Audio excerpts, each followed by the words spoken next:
À chaque métier, ses risques et ses dangers, des menaces que la Caisse générale de sécurité sociale prend très au sérieux. Pour la 4e année, elle organise d'ailleurs son salon santé et sécurité au travail les 19 et 20 novembre prochains à Madiana. 2 jours d'information pour les chefs d'entreprise, les salariés et tous ceux qui se sentent concernés par cette problématique. On en parle avec notre invitée, la directrice des risques professionnels à la CGSS. Bonsoir Evelyne Parra. Bonsoir. Merci beaucoup d'être avec nous ce soir. Alors, 2300 accidents du travail en moyenne, suivi d'un arrêt chaque année en Martinique, en tout cas depuis quelques années. C'est quand même beaucoup. En dehors de votre salon, comment vous luttez au quotidien contre ce problème? Alors, ce nombre de 2300 est un nombre moyen. Nous sommes descendus en dessous du seuil de 2000 l'année dernière, en 2014, où nous comptions 1800 accidents, soit 1000 de plus qu'il y a 10 ans. Donc, c'est un nombre qui décroît, heureusement, et de façon significative et durable. Et comment vous l'avez fait descendre alors ce chiffre? Ce sont surtout les acteurs d'entreprise, les chefs d'entreprise et les salariés qui sont les principaux acteurs dans les entreprises et qui font baisser ce chiffre. La direction des risques professionnels de la CGSS est là pour accompagner ces acteurs. Donc nos moyens d'action, nous les mettons en œuvre, notamment auprès des cibles qui sont les plus sinistrées, où on compte le plus d'accidents ou de maladies liées au travail. Donc de l'information, de la formation, du conseil, nous accompagnons sur le terrain avec notre expertise. Et puis également des actions, des incitations financières, puisque nous aidons financièrement les entreprises à investir dans la prévention. Il y a des entreprises qui n'ont pas pris conscience de ce danger. Qu'est-ce qui fait qu'il y a encore 1800 accidents du travail chaque année? Je pense que le monde de l'entreprise n'est pas un monde linéaire. Il y a bien évidemment des objectifs qui peuvent être économiques et qu'on doit comprendre. Et la principale ressource d'une entreprise est quand même constituée de son personnel. C'est les hommes et les femmes au travail. Donc les entreprises qui n'ont peut-être pas compris ou qui dénombrent des accidents du travail, elles n'ont pas choisi d'avoir des accidents. Oui.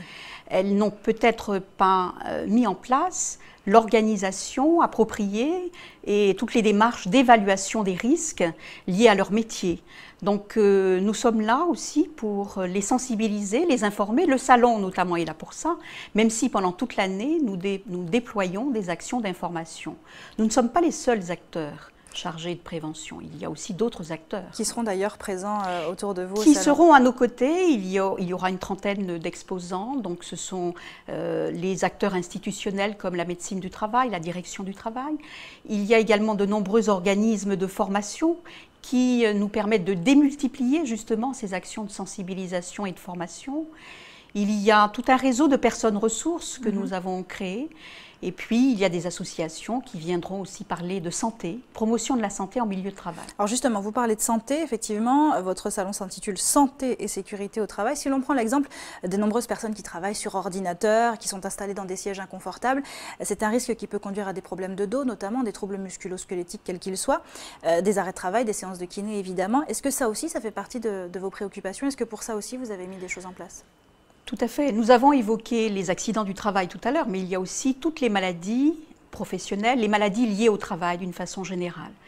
Alors aujourd'hui, il faut savoir que plus de 85% de ces maladies sont des affections dorso-lombaires ou des troubles musculo-squelettiques, c'est-à-dire des affections périarticulaires qui touchent les membres supérieurs et qui sont liées à des gestes répétitifs ou à des manutentions manuelles de charge, à des postures contraignantes dans des métiers difficiles. Alors c'est vrai que vous avez évoqué le travail sur écran, mais il y a des métiers qui sont beaucoup plus contraignants et qui créent des affections qui sont invalidantes pour ces salariés.